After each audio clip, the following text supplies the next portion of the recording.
Bonjour et bienvenue sur ce GCN Show numéro 206. Avec Max, aujourd'hui on va débriefer du Tour de France avec nos tops et nos flops, et aussi parler des Jeux Olympiques puisque ça commence cette semaine. Et qu'il faut se dépêcher. Et oui, on parlera aussi des news et notamment du nouveau Canyon Aero et des nouveaux vélos pour les Jeux Olympiques. Allez, on y va. Donc pour commencer, Louis, on va débriefer un peu ce Tour de France qui vient de finir avec la magnifique victoire de Tadej Pogačar. Donc au niveau des tops, déjà, qu'est-ce qu'on peut retenir? Qu'est-ce que toi tu retiens de ce Tour de France? On est obligé de dire quand même Tadej Pogačar, parce qu'on finit pas le tour avec la victoire, mais avec les 3 dernières victoires de Tadej Pogačar, puisqu'il a gagné donc les 3 dernières étapes, vous l'avez vu. Sinon, moi j'ai envie de reprendre dans l'ordre et de commencer par les Français. Il y a eu peu d'étapes qui ont souri aux échappées, parce qu'il y a eu pas mal, on va y revenir, de sprint massifs, pas mal de Pogačar, qui gagne quasiment un tiers des étapes à lui tout seul déjà. C'est ça, avec 6 victoires. Mais dans ce qui reste, j'ai envie de dire, sur les 5 ou 6 étapes qui sont arrivées en échappée, on a 3 victoires françaises, que des belles, que beaucoup d'émotions. Donc en fait, même si on n'a pas un classement général incroyable, même si évidemment il faut rendre hommage à Guillaume Martin, encore une fois, premier français, 13e, et qui d'ailleurs a gagné une place sur le contre-la-montre finale. Je pense que si on l'avait dit qu'un jour il gagnerait une place au général sur le Tour de France lors du dernier chrono, il n'aurait pas été... Surtout dans le top 20. Oui, encore, en plus même top 15, pas si loin du top 10. Donc voilà, à part Guillaume Martin, on n'a pas eu de super classement général, mais on a quand même 3 victoires d'étape, des belles. Et vu qu'il ne reste pas beaucoup de disponibles, c'est quand même pas mal. Et toi ? Notamment quand on parle des tops, justement, moi je reparle aussi des Français. La victoire d'Anthony Turgis sur les chemins blancs de l'étape entre 3 et 3, qui était une vraie étape, une vraie classique au milieu d'un tour. Et on a eu des échappées absolument de partout, absolument pas de bataille, d'écart significatif pour le général. Mais c'était une très belle étape et on l'attendait pas forcément sur cette étape en tant que vainqueur.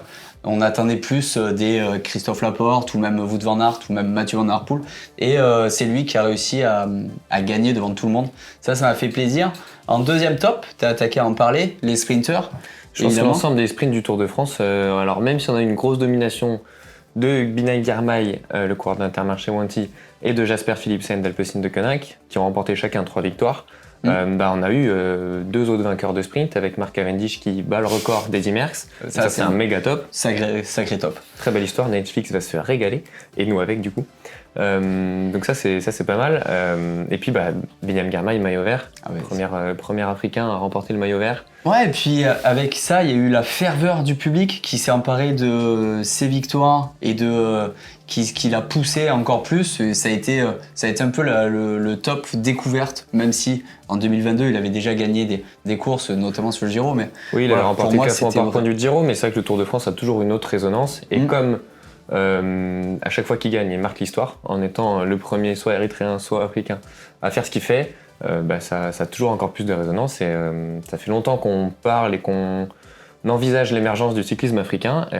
On espère que ça va donner un gros boost à l'ensemble des personnes que Binaim a inspiré. Complètement. Peut-être qu'Usain Bolt, après avoir essayé le foot, il va se mettre au vélo. On verra bien. On verra. Autre top pour moi. Alors j'en ai 2. Je vais vous dire Remco Evenepoel, 3e et meilleur jeune. Très sincèrement, d'ailleurs je l'avais dit, il me semble, lors de la preview du Tour de France, je pensais pas qu'il tiendrait 3 semaines. Il a vraiment fait preuve, en plus d'une immense force et d'un immense talent, ça n'en doutait pas, de beaucoup de régularité, ce qui lui a parfois manqué sur les grands tours, et surtout de beaucoup de maturité, notamment dans sa lutte à la 2e place avec Vingegaard, où il n'a jamais craqué, s'est jamais ou très peu emporté, là où peut-être il aurait pu faire un peu des scandales sur le vélo avant. Donc cette maturité est très très intéressante et très prometteuse pour la suite. C'était une étape qu'il devait passer pour envisager la victoire au général. Et à mon sens, il a carrément validé ce point de passage. Et du coup, il rentre, pour moi, dans une autre catégorie de coureurs. Et il devient un sérieux prétendant à la victoire finale du Tour. Pour l'an prochain. Pour cette année, c'est un peu cuit. Bon, on continue par mes tops. Après, en fait, on pourrait en avoir tellement des tops. On pourrait mettre Julien Bernard avec l'amende qu'il a prise dans le contre-la-montre. Voilà. Lucien a dit que c'était un flop atteinte à l'image du cyclisme. Ça, on a Romain Bardet qui avait son virage et des interviews avec une émotion, le contre-la-montre avec sa famille derrière, monstrueux. Tu vas peut-être même en reparler. Et on a Richard Carapaz qui... Alors là-dessus, on n'est pas d'accord. Pour moi, il devait jouer le général. Il a clairement craqué la première semaine. Flop au général et top pour tout le reste. Ouais, et puis il a réussi à avoir le maillot à poids, ce qui est impressionnant parce que ces dernières années, malheureusement, souvent c'était le vainqueur du classement général qui remportait ce maillot à pois. Donc ça m'a fait plaisir de le voir autant à l'offensive et en plus remporter le maillot du plus combatif. Prix du super combatif qu'il a évidemment pas volé puisqu'il était à l'attaque dans chaque étape de montagne dès le massif central. Et après, oui, pour moi, il n'était pas là pour le général de base, mais peu importe, parce que finalement, il vaut mieux faire ce qu'il a fait, donc compléter la trilogie des victoires d'étape sur les grands tours. Maillot à pois super combatif, il vaut mieux, à mon sens, faire ça que d'aller faire 5 ou 6e du général, ce qui est évidemment extraordinaire, mais on parle d'un vainqueur de grand tour déjà. Voilà, c'est pour ça que je me permets de dire qu'il vaut mieux faire ce qu'il a fait. Et puis, ça nous permet de voir la magnifique Cadillac électrique, couleur maillot à pois, je ne sais pas si vous l'avez vu, moi j'ai vu, et je la trouve splendide, donc voilà, ça rajoute au top. C'est ça. Bon, et d'autres tops? Ou on passe au flop? Tu l'as dit, il y en a plein, il va falloir qu'on passe au flop. Alors on va dire flop ou nez, j'ai pas envie d'incriminer qui que ce soit. Simplement, je pense qu'on va parler de personnes qui sont elles-mêmes et d'équipes qui sont elles-mêmes déçues de ce qu'ils ont fait et qui arrivaient armés pour prétendre à plus. Je vais commencer, et c'est un crève-cœur, avec l'équipe Decathlon H2R La Mondiale. On attendait Sam Bennett qui a été de plus en plus fort au fil des mois. On l'attendait plus présent dans les sprints. Félix Gall, vainqueur d'une étape l'année dernière, on l'attendait un poil plus haut dans le classement général, il va finir 14e. On attendait une meilleure prestation d'ensemble de l'équipe Decathlon. Paul Lapéra, on s'attendait à le voir avec son maillot bleu-blanc-rouge de champion de France, finalement. On l'a vu que très peu. C'est Bruno Armirail, finalement, qui a un peu remonté le quota, on va dire, la visibilité de l'équipe. On peut faire un peu le même constat avec les équipes Trek et Ineos, évidemment, qui ont été un petit peu présentes, mais l'abandon de Pedersen a quand même fait mal à Trek, à Lidl Trek, et Ineos, Grenadier, pas aussi haut qu'il l'espérait sur le classement général. Wout van Aert et Van Der Poel, on attend toujours tellement d'eux qu'ils se sont fait discrets, mais à mon avis, on va vite les revoir dès ce week-end aux Jeux Olympiques, dès le week-end prochain aux Jeux Olympiques. En espérant qu'on puisse les mettre dans les tops aux Jeux Olympiques et pas dans les flops, parce que là, clairement, ça serait une saison ratée pour les deux. Oui. Un peu. Avec Van Der Poel, c'est un peu dur quand même. C'est exactement pour ça que je l'ai dit entre guillemets. Mais un été raté, on peut dire. Oui, mais bon, on sait que Van Der Poel a fait la même chose l'an passé. Il a été champion du monde sur une jambe. Et là, on est dans la même configuration, Tour de France et championnat important en août. Donc à mon avis, pour eux, c'est plus reculer pour mieux sauter. On verra ça aux Jeux Olympiques. Et les Jeux Olympiques, on y vient. Donc pour parler des Jeux Olympiques, ça attaque dès cette semaine. On sait qu'il y a des épreuves qui attaquent, notamment le football, avant la cérémonie. Mais la cérémonie d'ouverture, ça sera donc le 26 juillet. Ensuite, on va attaquer dès le lendemain, le 27 juillet, avec le contre-la-montre féminin. Et oui. Alors, hommes et femmes partagent le même parcours, c'est la tendance depuis quelques années. Un parcours de 32,5 km avec 150 mètres de dénivelé positif.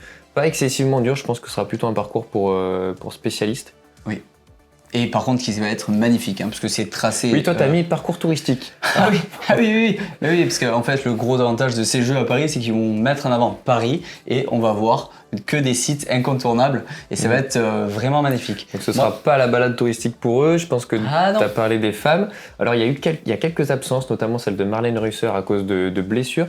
Ça, à mon avis, ouvre des portes, notamment pour nos Françaises Audrey Cordon et surtout Juliette Labou. Ça fait plusieurs fois que je vous en parle, je pense qu'elle va être éblouissante sur ce mois d'août, Juliette, donc je lui souhaite, évidemment. Par contre, la concurrence reste malgré les absences. On a les meilleurs coureurs. On a Lotte Kopecky qui est capable de tout faire et en grande condition. On l'a vu au Giro Donné. On a Grace Brown qui court après cette très très grande victoire, mais qui est en grande condition également. Toujours, on l'a vu au Giro et sur ce mois-là. Elisa Longo-Borghini, Demi Vollering, c'est les principales prétendantes pour côté femmes. Côté homme, là encore, on a l'embarras du choix. Kevin Vauquelin donc représentera la France. Exactement. Évidemment, je souhaite me tromper, mais la concurrence me semble rude pour une médaille chez les hommes. Ce qui est bien, c'est qu'il y a seulement 40 coureurs du coup sur ce contre-la-montre, mais c'est vrai qu'en concurrence internationale, j'en ai noté quelques-uns, Joshua Tarling, Stefan Bissegger, on a aussi Brandon McNulty, Wout van Aert, Remco, Filippo Ganna.